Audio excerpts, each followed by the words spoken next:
Well, good morning. If I can be honest with you, where usually when you do a night service, it's hard to remember to say good evening. I've been teaching mostly nights, so I literally walked up here telling myself, say good morning, John, not good evening. There you go, a little insight to what's going on. It is quite the honor to get to be here with you guys this morning. I am excited. I have a lot that we're going to be talking about. We are going to continue in the book of Acts, so if you have your Bibles, go ahead and pull those out. Join me in Acts chapter 22. It should be page 931 if you're using the Pew Bible. But while you're turning there, I want to read one verse for you that I feel today, more than some of the other times throughout the book of Acts, is kind of going to be our foundation. Acts chapter 1, verse 8. It says, "But you will receive power when the Holy Spirit comes upon you, and you will be my witnesses in Jerusalem and all Judea and Samaria and to the ends of the earth." That is almost the call of what the book of Acts is, start to finish, is this idea of the church being called out to be witnesses, and we watched it kind of progress through just as Jesus has said it. They're at home in Jerusalem all the way out to the last probably couple months, we've been walking with Paul as Paul went through all of these mission trips where he would go and he would plant churches. And Pastor Jeff, at least the last 3 weeks, has really just kind of reminded us that as Paul would go up, he would also then come back. So he had this heart to see a church be planted and then a heart to see the church be strengthened. And he would go up and come back, and he continued to do that. Well, last week, there was a shift in pretty much the narrative of the Bible, or of the book of Acts, as well as the narrative of kind of Paul's ministry, as he was feeling called in to go back to Jerusalem. So he has gone into Asia, he has planted all of these churches, he feels called to go back to Jerusalem. We see him stop by these churches, and numerous times people are saying, hey, this is what's going to happen, you're going to end up imprisoned, you're going to end up beaten, and Paul says, I know, I got to keep going. Quit telling me. I know. And last week we saw just that, right? We saw him show up in Jerusalem, meet James, the one who's leading the church in Jerusalem. James says, hey, everybody thinks you're going and preaching against the law. Why don't you come alongside these men who have been doing an oath? Come, pay for them, jump into the oath with them, go into the temple, and end this oath together as a symbol to the Jews here that you are not preaching against the law, but rather you live by the law. Now, whether or not this was a good or bad idea, Paul says, okay, he does it. He goes with these men, and the problem is, Paul made sure he made it back to Jerusalem at the time of a great feast, which meant all of those Jews in the cities that he planted churches in that tried to kill him are no longer in those cities, but they're in Jerusalem. They're there for the feast. So as Paul shows up at the temple, all of these Jews who've already tried to kill him and missed their opportunity all come together and go, that's the dude, let's go get him. And they create this gigantic uproar. It says he drags him out, and they go to kill him. And that's where we're going to pick up our narrative. So we're actually going to start right at the very end of chapter 21. So 21, verse 37, and it says, as Paul was about to be brought into the barrack, he said to the tribune, may I say something to you? And he, meaning the tribune, said, do you know Greek? Are you not the Egyptian who recently stirred up a revolt and led 4,000 men to the assassins into the wilderness? Paul replied, I am a Jew from Tarshish of Cilicia, a citizen of no obscure city. I beg you, permit me to speak to the people. So real quick, Paul has been drug out. They were going to kill him. It was such an uproar that the Roman soldiers had to come in there and literally rescue Paul. So there's enough of an uproar happening that the Roman army decides they need to get involved. So they've pulled Paul away from this crowd, and they're bringing him into the barracks, right, into the jail. The tribune was essentially a leader. He was the guy in charge of the jail, would be in charge of he had a couple things, maybe worked within the government. So he sees Paul. Paul walks by him. Paul says, hey, and he speaks to him in Greek. The tribune's like, wait a minute. I thought you were this Egyptian dude that was leading people astray. Because as far as the tribune can understand, that's really the only reason for this kind of an uproar. Right? The only reason for somebody to be drug out into the city to be stoned is because this dude has got to have done something horribly wrong. And not just horribly wrong to one person, but to a lot of people. And so when Paul speaks Greek to him, he's like, whoa, dude, aren't you this Egyptian guy? Paul's like, I'm not Egyptian, I'm Jewish. I'm Jewish. I'm not from any crazy place. He says, please, let me go talk to my people. Now, I just want to pause for a moment. Paul's crazy. Like, these people literally just drug him out to kill him. He's rescued by the Roman soldiers, and then he's walking into a safe place. I mean, I get it, it's jail, but it's safe. He's like, hey, let me go back out there. Cool. Right on. Verse 40. And when he had given permission, Paul, standing on the steps, motioned with his hands to the people, and when there was a great hush, he addressed them in the Hebrew language, saying, brothers and fathers, hear the defense that I now make before you. And when they heard that he was addressing them in Hebrew language, they became even more quiet. And he said, I am a Jew, born in Tarshish, a Cilicia, but brought up in this city, educated at the feet of Gamaliel, according to the strict manner of the law of our fathers, being zealous for God, as all of you are this day. I persecuted the way to death, binding and delivering to prison both men and women, as the high priest and the whole council of elders can bear me witness. From them I received letters to the brothers, and I journeyed toward Damascus to take them also who were there, and to bring them into bonds to Jerusalem to be punished.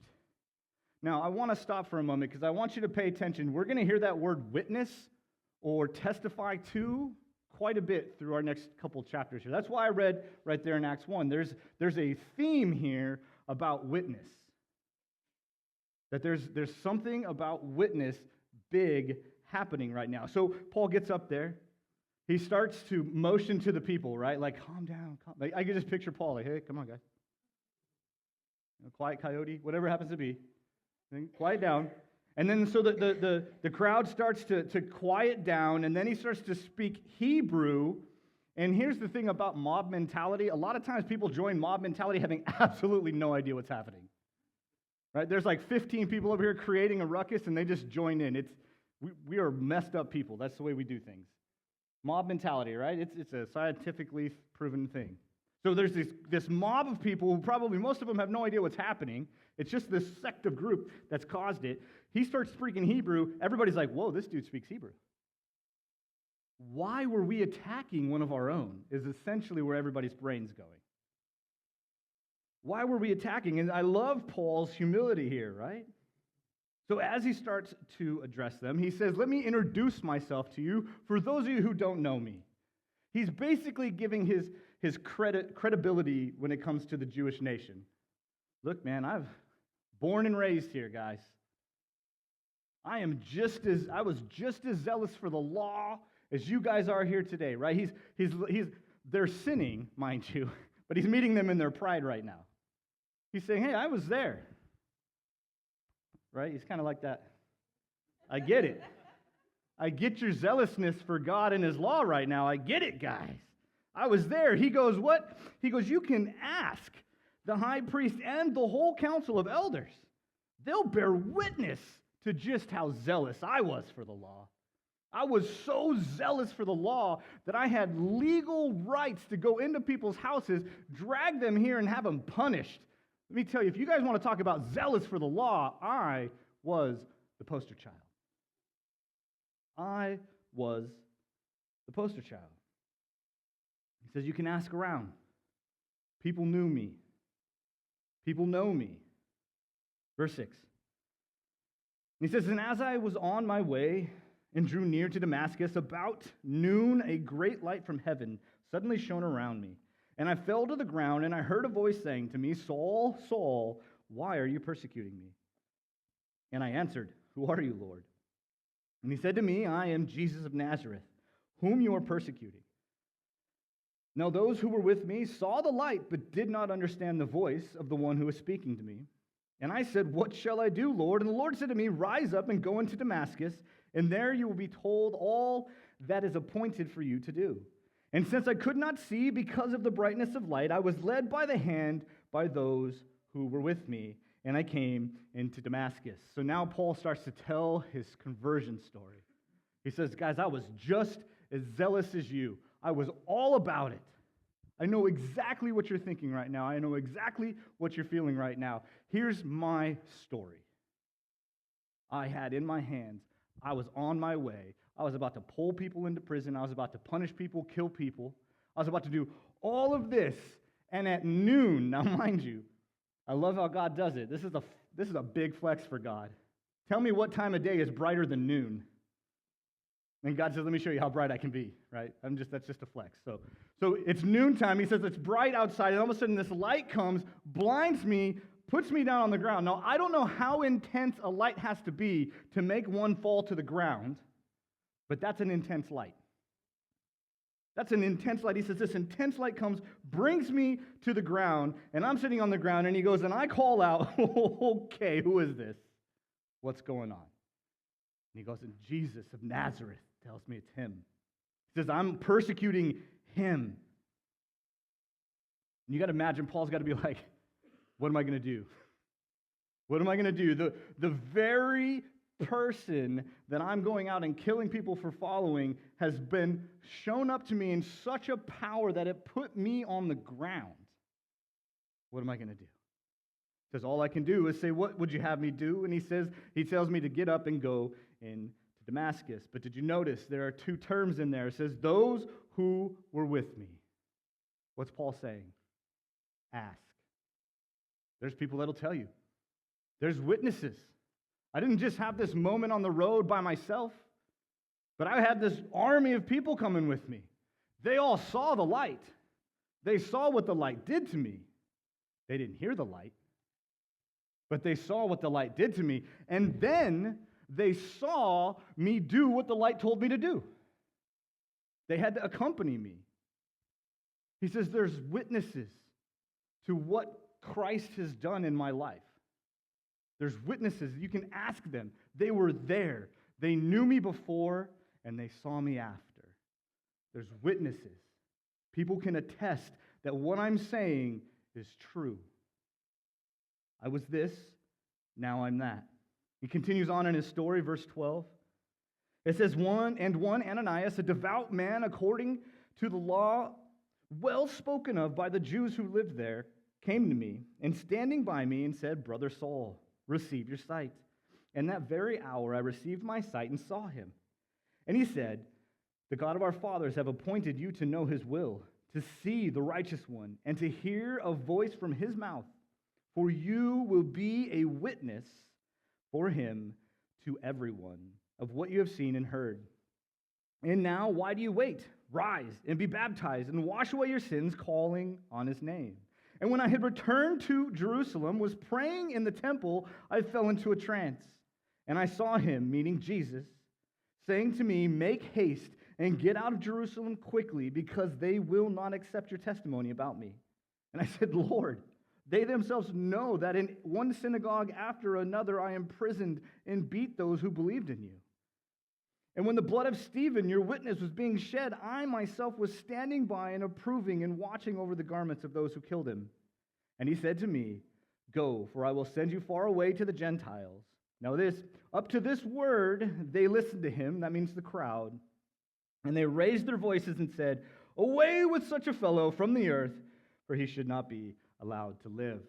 So Paul continues on in his story. He says, I get to Damascus, and this man, Ananias, who what? Is a devout man according to the law.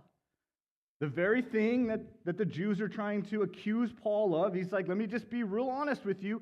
This man, well spoken of the Jews in the city, known because he's a devout law follower, he came to me, which means he's attesting, I'm friends with law followers, right?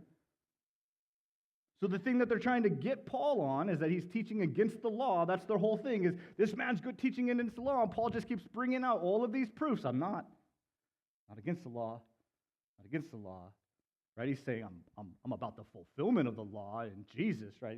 I'm not against the law. So he tells this story. He goes, this man, devout man, according to the law, well spoken of. he comes to me. Not only does he come to me, he then affirms what I just experienced. A witness to my witness. He says, this man comes and he says, how great is it for you that the God of our fathers appointed you to know his will? You just sit in that for a moment. Being Ananias, right now, if you remember the whole Acts 9 interaction, God shows up to Ananias and says, hey, I need you to go pray for Saul of Tarsus. And he's like, yeah, no. Nope. Why? He's got a reputation. Everybody's witness to Paul, Saul at the time, going and imprisoning people. I know his witness. His witness is to kill me. I'm good, Jesus. God says, no.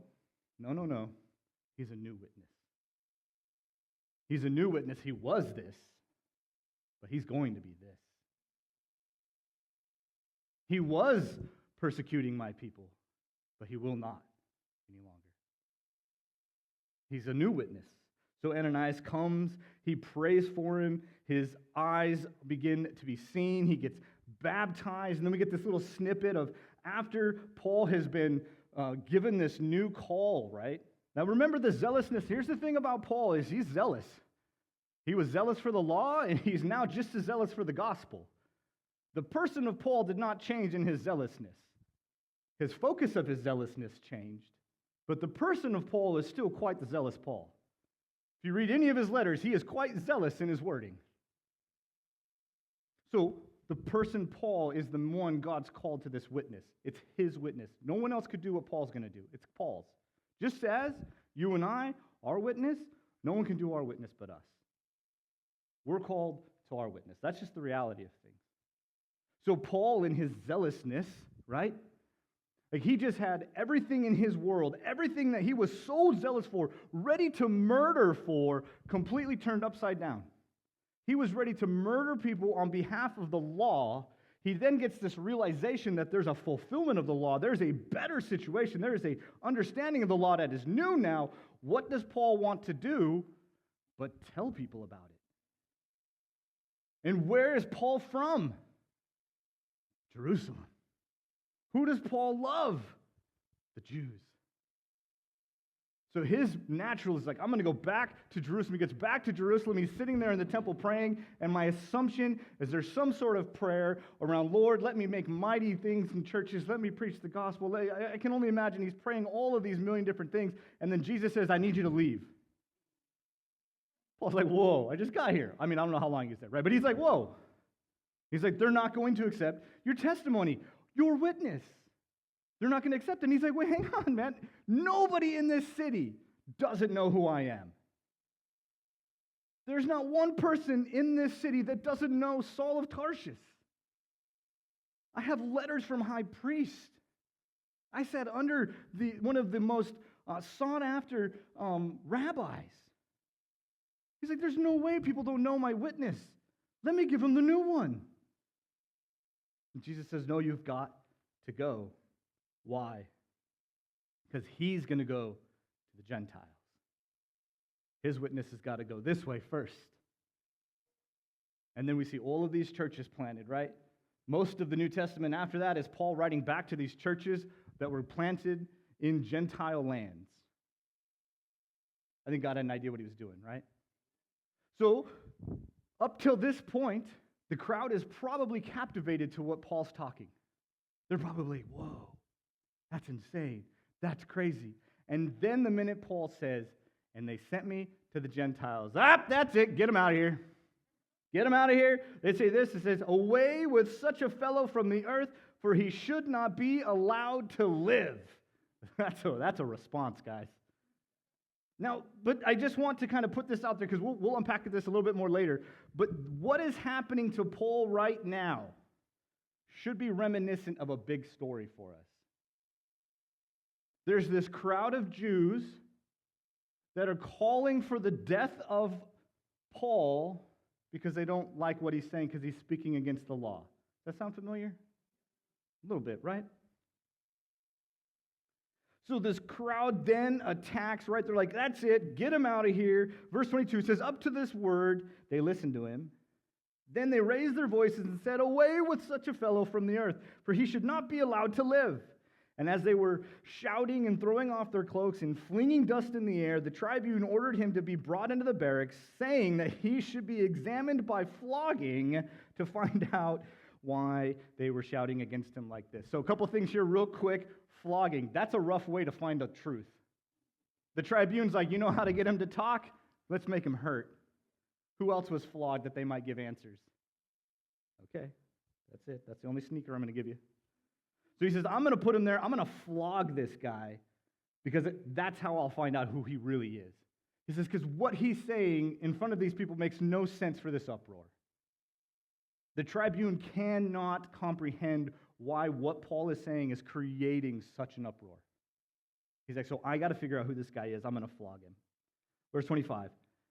But when they had him stretched out for the whips, Paul said to the centurion who was standing by, "Is it lawful for you to flog a man who is a Roman citizen and uncondemned?" Oh, dang it. When the centurion heard this, he went to the tribune and said, "What are you about to do? For this man is a Roman citizen." So the tribune came and said to him, "Tell me, are you a Roman citizen?" And he said, "Yes." The tribune answered, "I bought this citizenship for a large sum." Paul said, "But I'm a citizen by birth." So those who were about to examine him withdrew from him immediately, and the tribune also was afraid, for he realized that Paul was a Roman citizen and that he had bound them. So here's just what's going on. So in order to become a Roman citizen at this point in time, there was a few avenues to become a citizen. One is what the tribune did, is he paid off a city official. Kind of under the table kind of situations. So you could buy your way in, and sometimes buying your way into becoming a Roman citizen could cost you a year's wages. So when he says a large amount, home dude's talking a large amount. Now, Paul says, I was born into this. So that means somebody in his family, his father, his grandfather, did something, either served in the army, did something grand for the nation as a whole, right? They did something honorable. They supplied the army with something. Some might even think that Paul comes from a long line of tent makers, and these tent makers perhaps made tents for the army. Don't know. But Paul says, I'm a citizen by birth. What does that mean? That means if the rubber meets the road and it's Paul versus this tribune, and the tribune who got his citizenship a little shady, and then the born into one, this dude's in trouble. So this guy's like, oh, we're done. Sorry, Paul. My bad. Paul says, I was born with this. So there's this, now the tribune, right, is looking at Paul with a lot more specificness about how he might go about his next steps. Because if Paul should to go to anybody at this point, the tribune is in some trouble. Now, they didn't hit Paul, but they did imprison him. They did stretch him out. And had Paul not said something, they would have flogged him. So the tribune at this point he's got quite a bit of nerves about him now.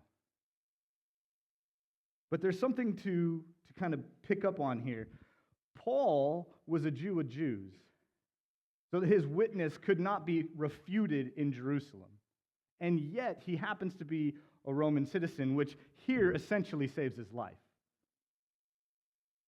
So when we see the call of Paul in Acts 9, and Jesus says he's going to do mighty things for me, he's going to tell the gospel to kings, right? Paul had no clue, right? I promise, his ancestors had no clue that his Roman citizenship was about to save his life right now. God did, but he didn't.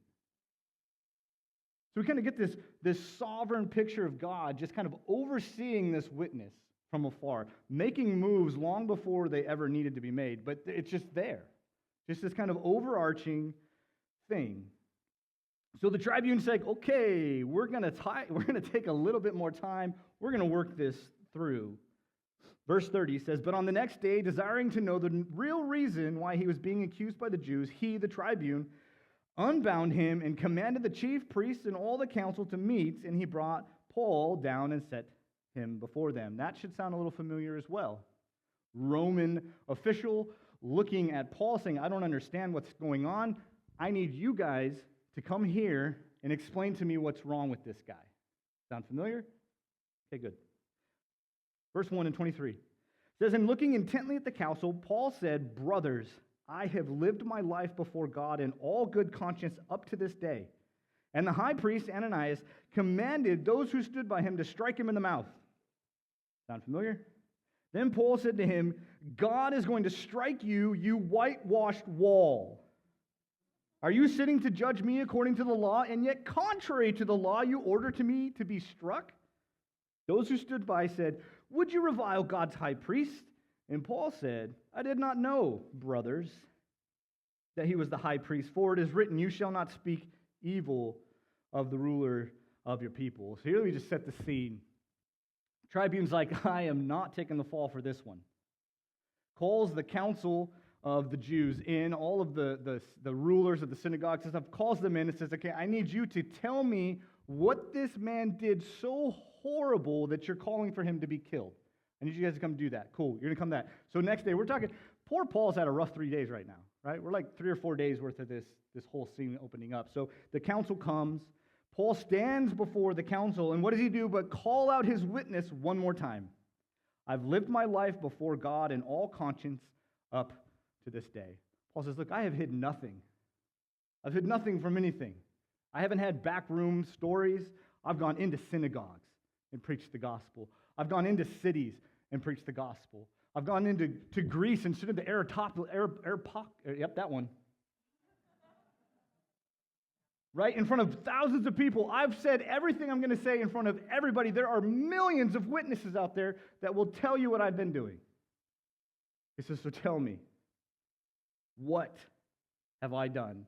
And then the high priest has him popped in the mouth. And he responds, because he's Paul. He said, "God will strike you, you whitewashed wall." So those of you who don't know what whitewashed wall means, that is essentially saying you're dead. Because back then, a tomb, they would paint the walls so that it wouldn't smell out. So to be called a whitewashed wall would basically be, you look really pretty on the outside, but you're full of death on the inside, right? Like it's a cheap shot. Now, more of that in just a moment. But Paul's like, you're trying to try me against the law, and yet you break the law by smacking me in the mouth. He says, you're wanting to put me on trial for my following of the law, meanwhile breaking the law to prove I'm breaking the law? That makes no sense. So he's calling their witness to call. He's like, your witness? Little hypocrisy there. I've lived my witness in the front of everyone. Here's your witness. Your witness is full of hypocrisy. So this whole scene of Paul here should bring us, right? Let me just kind of put it out there in case you guys didn't know. This is essentially what Jesus went through just before his crucifixion, right? John 18, verse 19 and 24 says, the high priest then questioned Jesus about his disciples and his teaching. Jesus answered him, I have spoken openly to the world. I have always taught in synagogues and in the temple where all the Jews come together. I have said nothing in secret. Why do you ask me? Ask those who heard me what I said to them. They know what I said. And when he had said these things, one of the officers standing by struck Jesus with his hand, saying, is it how you answer the high priest? Jesus answered him, if what I said is wrong, bear witness about the wrong. But if what I said is right, why do you strike me? And it says Annas then sent him bound to Caiaphas the high priest. That's a pretty similar scene for Paul. Very similar scene, right? It gets more than that, though. So there's more than that. Because Matthew 27, 23 and 28, this is just a couple days before he would actually get crucified. He says this, he says, woe to you, scribes and Pharisees, hypocrites, for you are like whitewashed tombs, which outwardly appear beautiful, but are full of dead people's bones and uncleanliness. So you also outwardly appear righteous to others, but within you are full of hypocrisy and lawlessness. I think Paul learned a few things from his Savior, but one more, just for fun. Because what Paul is going through should not surprise us.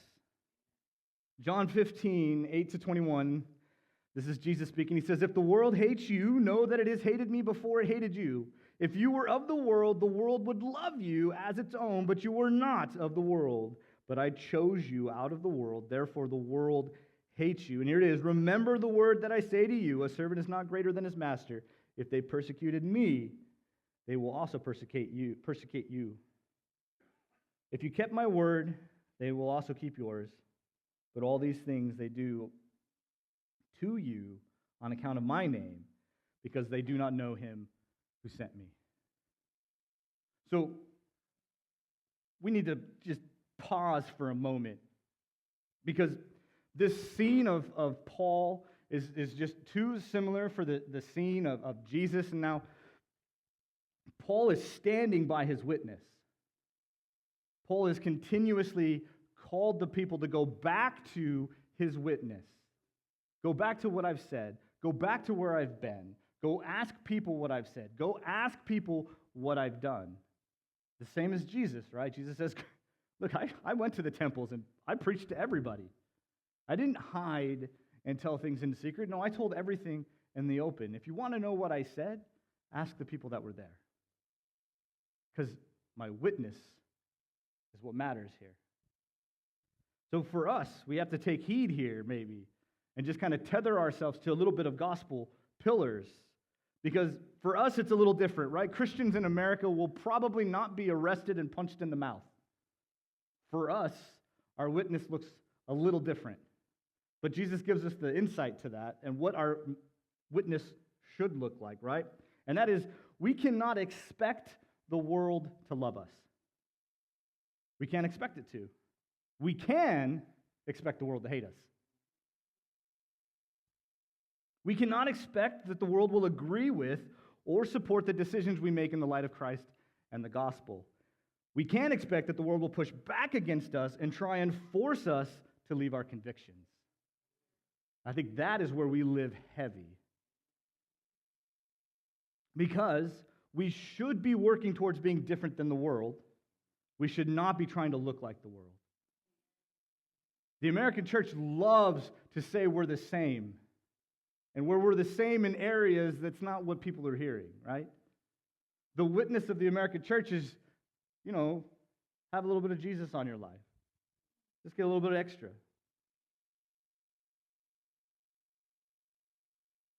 We should remember that we've been chosen to be his witnesses. We should not forsake the calling for the sake of peace, unity, or a false hope.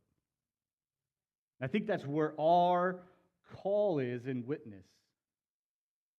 Our call is a heavy call in witness. We're not going to get arrested. Pastor Jeff has probably said that the last 3 or 4 weeks, right? Like, we've got a sign on the door, the sign on the street. We've got a website. We have phone numbers and emails, social media telling you what we're doing here every day. And we have no fear that someone's going to come in and arrest us. I'm not concerned about that. So what is that is pressing against our witness?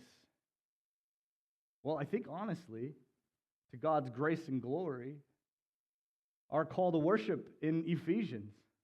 That we don't battle against worldly things, but we battle against spiritual things. This is God just setting this up. I had nothing to do with the call to worship. But that's where we live. Our witness lives there. We can't, for the sake of fake unity, not call truth truth. We just can't. Our witness requires other. And our witness is not just what we say, right? It's what we do. So does our witness tell those around us that God is one? Or does our witness tell the world around us that God is part of us? See, there's a huge difference between God first or God also. And right now, we often live in God also. God, my sports, and God also. My hobbies, and God also. Football, and God also. And so when we make decisions in our life and our witness says, church is just part of what we do, that God is not number one, he's just in the mix, then what that says is, our witness is God can just be part of whatever you have going on at whatever level you want it. And that's not the call of Christianity at all. We use the term Lord and Savior. So for us, as Paul stands here getting popped in the mouth, having folks lied to, being drug out and beaten, where his battle, his witness needs to stand forth in the physical realm, ours is a little different. But it's no less difficult and no less necessary. Because if we think anybody is going to come to the saving work of the gospel, to truly give their life to Jesus, then they have to understand what they're doing. Telling them that Jesus will save you and you'll go to heaven if you just pray this prayer says nothing. No. Jesus first. Paul had a lot of plans, I promise you. Peter had a thriving fishing business that was generations old. I promise you, he didn't think he was going to go preach the gospel and then be crucified upside down. That was not in Peter's plans. But when the gospel comes, the gospel changes. Paul's witness was zealous for God, and then it shifted. He got a fullness of understanding what was going on. Our witness must live through. That is exactly what Jesus said the church's job was. Acts 1:8. That we would be what? Witnesses. That people could attest to what they're saying is true because I saw it. What they said is true. I saw it. It's the gospel. The very means by which he fulfills his great commission, right? The gospel spreading across the world. And we have been given the greatest news ever to come into the world, that this broken life, this world full of sin, that there's a hope of rescue. That's the news we hold. That's the witness. That is the truth we come to bear witness. See, because God had created a perfect world. No death, no pain, no separation from him, no suffering. He gives it to Adam and Eve, and Adam sins. Adam does the one thing he was told not to do. He disobeys. Because Adam was given headship of the whole creation, what Adam decided to do would therefore affect the entire creation and enter death and sin. And this death and sin has been perpetuating, yep, that's the word. I cannot speak today. It is keeping going generation after generation. We are adding to the sin of the world just as our fathers did, just as our kids will. Even with a new witness of Jesus, we sin. That's the world. Everybody can see the world. Nobody in the world looks around the world and goes, it's okay. Everybody sees the brokenness. Everybody experiences the brokenness differently, at different levels, but everybody experiences death. Nobody runs from death. Nobody runs from death. There's a reason death doesn't feel right, because it wasn't meant to be. Of all things in life that is certain, it is death, and nobody really knows how to cope with it. Everybody has an awkward interaction with the idea of death, and yet it is the only thing that's promised. And it's because it wasn't meant to be. The only hope we have is what? That just as we broke it, God sent Jesus. That there's a hope, right? Because he sent his perfect son, his only begotten son, that he might live the perfect life, that he might die a death that we all deserve, that we should have done, that he would take on all of the punishment of this sin, that he would rise again 3 days later, and then ascend into heaven where he reigns, rules today, watching his church be a witness of that. Witness. That's what we're called to be. Witness. Meaning we tell the truth, we live the truth. This is who Jesus is. There's hope in the world. And that only hope is our Lord and Savior, Jesus Christ. That's the only hope. That Christ came, he died, and he rose again. And not just that he died for our sins, but he took our sins on and then gave us his righteousness, guys. It makes no sense. But that's the reality. And are we witnessing to that truth? It's a hard question I think we need to ask. Paul understands his witness. Notice how Paul doesn't run from his past. Paul doesn't run from his past. Why? because his witness is rooted in his past. His witness comes far from his past. Generations of his past brings about his witness. And that's every one of us. Now, your witness can be, I'm a 5th, 6th, 7th, 8th, 10th generation. I can go all the way back to when Peter preached to my great, whatever grade it is, uncle. Others of us have a story that says, man, if you knew me before, the witness it would be of what God can do. Paul understands this witness. He doesn't hide from his past, but rather he points to God's saving and fulfilling, meaning our entire life is a means of witness to those around us. Everything we've been through, everything we've gone through, everything Christ has redeemed, everything Christ has made glorious. So I'm going to tell you right now, those who have a testimony of generations, every single first-generation Christian needs to hear it. Everyone who's been pulled from the world and is that first-generation Christian trying to figure out what it looks like to live a witness for Christ needs to hear from the one who can talk about how their great-great-grandmother used to read the Bible to them. Why? Because it's hopeful for us that our next generation will not have to go through what we went through. No one's testimony is more powerful than another's because God uses every bit of it. So whatever your story is, whatever your witness is, don't stop telling it. Tell your witness. That's what Paul does. Paul doubled down. Let's finish up this chapter here. Verse 6 says, when Paul perceived that the part were Sadducees and the other Pharisees, he cried out to the council, brothers, I am a Pharisee, a son of the Pharisees. It is with respect to the hope of the resurrection of the dead that I am on trial. And he said this, a dissension arose between the Pharisees and the Sadducees, and the assembly was divided. For the Sadducees say there's no resurrection, nor angel, nor spirit, but the Pharisees acknowledge them all. Then a great clamor arose, and some of the scribes of the Pharisees of the party stood up and contended sharply, we find nothing wrong with this man. What if a spirit or angel did speak to him? And when the dissension became violent, the tribune, afraid that Paul would be torn into pieces by them, commanded the soldiers, go down, take him from among them by force, and bring them to the barrack. So Paul, always taking in his environment, realizes, oh, this group's half Sadducees, half Pharisees, meaning all I got to do is say resurrection. I'm about to just drop a grenade into the hypocrisy right now. Just so you can remember, the Sadducees don't believe in the resurrection. That's why they're sad, you see. Merry Christmas. So Paul takes his grenade of hypocrisy, throws it in the middle, allows these two to attack. Now the tribune's like, okay, now what the heck? There's violence happening within the council now. So he's like, okay, I got to make sure Paul doesn't get hurt. Why? Because Paul's his number one priority right now. It's his way of life.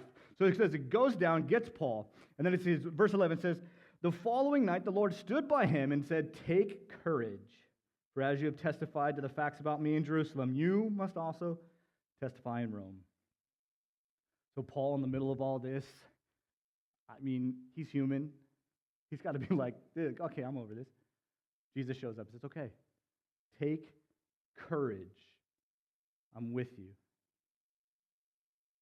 You're going to get through Jerusalem, and you're going to get to Rome. Verse 12.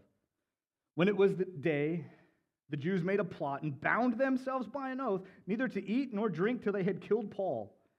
There were more than 40 who made this conspiracy. They went to the chief priests and the elders and said, we have strictly bound ourselves to an oath to taste no food till we have killed Paul. Now, therefore, go along with the council, give notice to the tribune to bring him down as though you were going to determine his case more exactly, and we're ready to kill him before he comes. So we got 40 folks-ish, maybe a little bit more, who are like, I hate Paul so much, I will not eat till he's dead. Yes, brother. So they get this ploy together, right? Now, mind you, just really, really quick, we had a group of people so large that the Roman army had to get involved. And here we have 40 people deciding they're going to kill Paul, okay? So just picture that. 40 people have this secret meeting. We're going to go kill Paul. Verse 16. Now, the son of Paul's sister heard of their ambush. So he went and entered the barracks and told Paul. Paul called one of the centurions and said, "Take this young man to the tribune, for he has something to tell them." So he took him and brought him to the tribune and said, "Paul, the prisoner, called me, asked me to bring this young man to you. And he has something to say to you." The tribune took him by the hand and going aside, asked him privately, "What is it that you have to tell me?" And he said, "The Jews have agreed to ask you to bring Paul down to the council tomorrow, as though they were going to inquire somewhat more closely about him.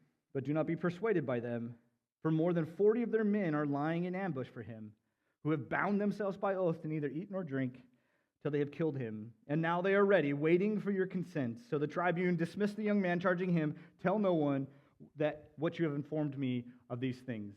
Just want to note this. Of this gigantic crowd, 40 people decide to do this, and somehow Paul's nephew hears about it? That's not happenstance. That's sovereign work. That's sovereign work, which means we can trust that when God says he's going to be with us, take courage and go and do. This is just one of those moments. I think we could breeze over that. Like, oh yeah, his nephew just happened to be there, but why? How did his nephew happen to be there? So he gets there, tells him what's going on, and the tribune's like, okay, we're really going to have to protect Paul here. Verse 23. Then he, meaning the tribune, called 2 centurions and said, "Get ready 200 soldiers and 70 horsemen and 200 spearmen, and go as far as Caesarea at the 3rd hour of night. Also provide mounts for Paul to ride, and bring him safely to Felix the governor." And he wrote a letter to this effect: "Claudius Lysias, to the excellency, the governor Felix, greetings. This man was seized by the Jews and was about to be killed by them when I came upon him with the soldiers and rescued him, having learned that he was a Roman citizen. And desiring to know the charge for which they were accusing him, I brought him down to their council and found that he was being accused about questions of their law, but charged with nothing deserving death or imprisonment. And when it was disclosed to me that there was a plot against the man, I sent him to you at once, ordering his accusers also to state before you what they have against him. So the soldiers, according to their instructions, took Paul, brought him by night to Antipas, and on the next day they returned to the barracks, letting the horsemen go on with him. When they had come to Caesarea and delivered the letter to the governor, they presented Paul also before him. Upon reading the letter and asked what province he was from, and when he learned that he was from Cilicia, he said, I will give you a hearing when your accusers arrive. And he commanded him to be guarded in Herod's, that word. Basically, it's Herod's special tent, the leader of the army. So Paul went from, it's Peridium. There it is. Got it. Paul went from the barracks to the best tent in the town, right? Just for what it's worth. But did you catch that last similarity of the story of Christ? Just as Christ before Pilate, Pilate's like, I don't see, this dude's done nothing wrong. He's done nothing deserving death. You guys have issues with him and your religious law. That's got nothing to do with me. I found nothing to do with death. But where the story shifts is Jesus was standing before Pilate so he could die.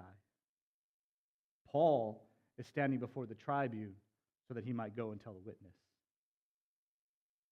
One more bit of God's sovereign hand over everything. Pilate, seeing the same thing, the same hypocrisy within the Jewish nation. But for Pilate, he made the decision that Christ might die. Why? Because it was his call to die. It's why he was there. Paul, on the other hand, he's being called to be a witness there and then up into Rome.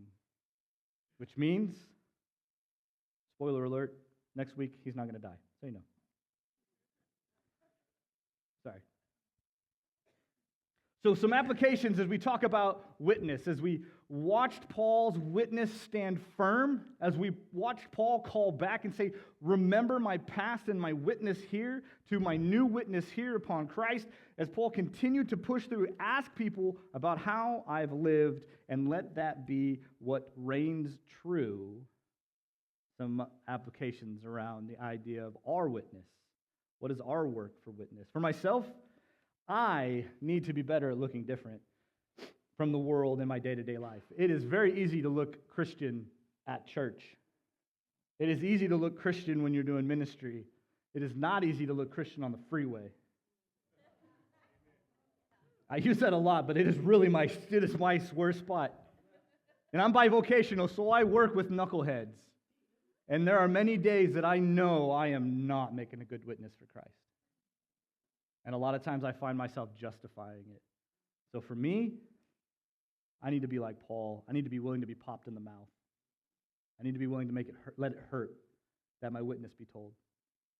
For all of our seasoned Christians, I just simply ask that, how is your witness? How are you living as an example to those new in the faith? Right? How are you being that example for us to look to as ones who are seasoned? And then how are you living your witness in your day-to-day life with those around you? For the new Christians, along with the peace, joy, and hope that we get from the gospel, we also gain a responsibility that we might be the witnesses to the world around us. Your witness, though new, is no less powerful than one of those whose witness is 30 years long. Share your story. Share how Jesus came, changed your life, and continue to seek how you can grow in being a witness for Christ. For our families, mom and dad, how is your witness to your kids?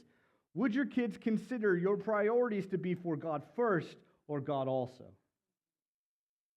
Your witness is the most powerful thing for your kids when it comes to bringing them up in the Lord. So how is your witness for your kids? And kids, how is your witness? How do you honor mom and dad? How do you love your siblings? How do you love your friends? How do you speak when you're at school? Is your witness something that's influential to your peers? And for those who have yet to meet Christ, please don't leave here until you ask someone about their witness. Ask. Most Christians have no problem sharing their witness when asked. So don't leave today. If you have questions of the gospel, you have questions of the work of Christ, ask someone around you. Ask me. We'd love to share our witness of what Christ has done and how Christ is better. Make sense? Cool. We'll give you a couple minutes. Talk next to one another. This is our takeaway time where we talk about something that we heard that we're going to apply this week.